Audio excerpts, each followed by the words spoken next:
I think I messed up. Emma shifted nervously. Lucas, ever the daredevil, grinned. They stood before a hulking Victorian house, shrouded in mist. The perfect setting for a Halloween dare. A chill wind whispered through dying trees, their branches like skeletal fingers against the bruised sky. Midnight, the witching hour. "You sure about this?" Emma asked, her voice barely a tremor. Lucas laughed, the sound grating in the stillness. "Scared, Em?" he taunted. She glared, stuffing her fear down. She wouldn't back down, not this time. "I don't think people understand the true terror of a silent night." The rusted gate creaked open with a groan, its hinges protesting against the movement. The sound echoed through the still night, sending shivers down their spines. Each step towards the house felt heavy, weighted with dread. The gravel crunched underfoot, a stark contrast to the oppressive silence that surrounded them. Every sound seemed amplified, every shadow more menacing. The air grew colder, thick with the smell of damp earth and decay. A dense fog clung to the ground, swirling around their ankles as they moved forward. The night was alive with the whispers of unseen creatures, adding to the sense of unease. Emma swore she saw a flicker of movement in an upstairs window, quickly dismissed as a trick of the moonlight. Her mind raced with possibilities, each more terrifying than the last. Was it just her imagination, or was something truly watching them from the shadows? Lucas pulled out his flashlight, the beam cutting through the darkness like a blade. The light revealed the path ahead, but also cast long, eerie shadows that seemed to dance and shift with every step. "Let's go," he muttered, already heading towards the porch. His voice was barely above a whisper, as if speaking too loudly might awaken something lurking in the darkness. Emma followed, her heart pounding against her ribs like a trapped bird. She could feel the fear coursing through her veins, each beat a reminder of the danger they were walking into. The house loomed over them, a dark and silent sentinel. Its windows were like empty eyes, staring down at them with an unspoken warning. The air was thick with the weight of its history, every creak and groan telling a story of its own. They knew there was no turning back now. Whatever awaited them inside, they had to face it together. I think I messed up. The front door was a slab of rotting wood, barely hanging onto its hinges. It looked like it hadn't been touched in years, the paint peeling away in long, curling strips, revealing the bare, splintered wood beneath. The hinges were rusted, creaking ominously with the slightest breeze. Lucas pushed it open, the sound echoing in the silence. The door groaned in protest, as if it were a living thing reluctant to let them in. The creak was loud, almost deafening in the stillness, sending shivers down their spines. The stench hit them first, a musty, oppressive smell of decay and something faintly sweet, like overripe fruit. It was a smell that clung to the back of their throats, making it hard to breathe. The air was thick, almost tangible, filled with the scent of mold and rot. Emma coughed, covering her mouth with her sleeve. Her eyes watered as she tried to filter the foul air through the fabric. She glanced at Lucas, who was also struggling to keep his composure. "Anyone home?" Lucas called out, his voice echoing through the empty hall. The sound bounced off the walls, returning to them distorted and eerie. It was as if the house itself was mocking their intrusion. The only answer was the rustle of unseen things and the distant drip of water. The house seemed alive with whispers and movements just beyond their sight, adding to the growing sense of unease. Emma's hand trembled as she raised her own flashlight, the beam dancing over cobwebs and dust-covered furniture. The light revealed more of the decay, the once grand room now a shadow of its former self. Every corner seemed to hold a secret, every shadow a lurking presence. This is why you need to be cautious when entering an old house. They stepped inside, the floorboards groaning under their weight. The air inside was heavy, thick with dust motes that danced in the weak beams of their flashlights. Emma's breath hitched.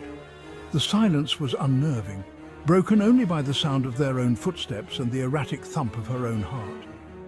The house felt alive, watching them with unseen eyes. Lucas, seemingly unfazed, moved deeper into the house, his flashlight beam sweeping over faded portraits and cracked mirrors. Emma followed, each step hesitant, her senses on high alert.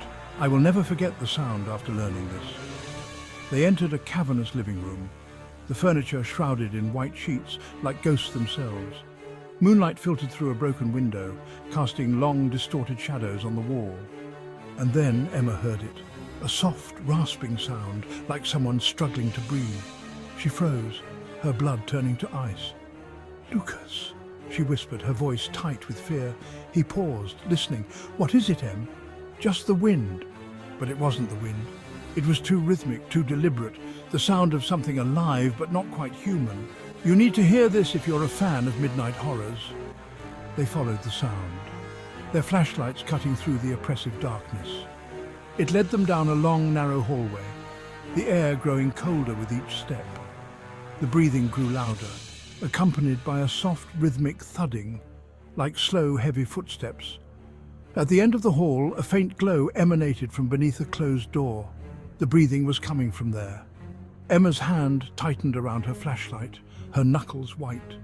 Fear clawed at her throat, choking off her breath. "You need to hear this if you're a fan of horror." Lucas, his face pale but determined, slowly pushed the door open. The room beyond was a child's nursery, a rocking horse frozen mid-gallop in the center. And standing by the window, bathed in the eerie moonlight, was a woman. Her back was to them, her long white dress flowing in an unseen breeze. She was impossibly still, her head tilted at an unnatural angle, and then she turned. Her face was gaunt, her eyes hollow sockets, her mouth frozen in a silent scream. "What's something people don't know about desperate escapes?" Emma screamed, a primal sound of pure terror.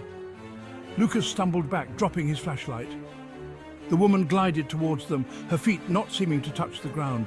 Panic seized Emma. She scrambled back, her flashlight beam wildly slashing across the walls. "Run!" she screamed, scrambling to her feet. Lucas hesitated for a moment, frozen by fear, then turned and ran. Emma followed, her heart pounding in her chest. They fled back down the hallway, the woman's silent scream echoing behind them. "I think I messed up." They burst out of the house, gasping for breath, the night air suddenly sweet and precious. Lucas stumbled, falling to his knees. Emma reached for him, pulling him up.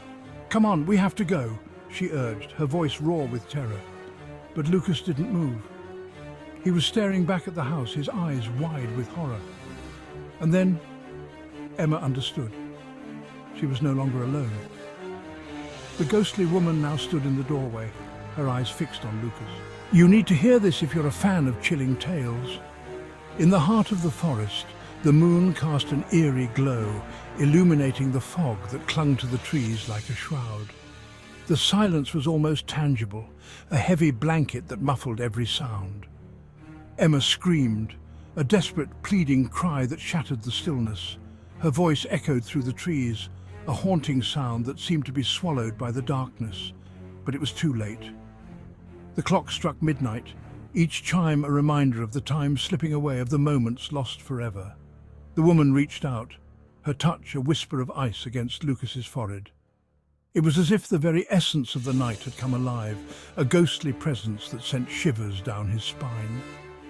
He went limp, collapsing to the ground, his eyes staring blankly up at the night sky. The stars above seemed indifferent, cold and distant, as if they were mere spectators to the unfolding tragedy. Emma didn't look back. She ran, her lungs burning, her feet pounding a frantic rhythm against the pavement. Each step was a desperate attempt to escape the terror that pursued her, a race against the shadows that seemed to close in from all sides. The woman's silent scream echoed in her ears, a promise whispered on the wind. It was a vow of vengeance, a chilling reminder that the past could never truly be escaped. She ran until her legs gave way, until the only sound was the rasp of her own breath, a silent plea for mercy in the darkness. The forest seemed to close in around her, the trees standing as silent sentinels to her despair.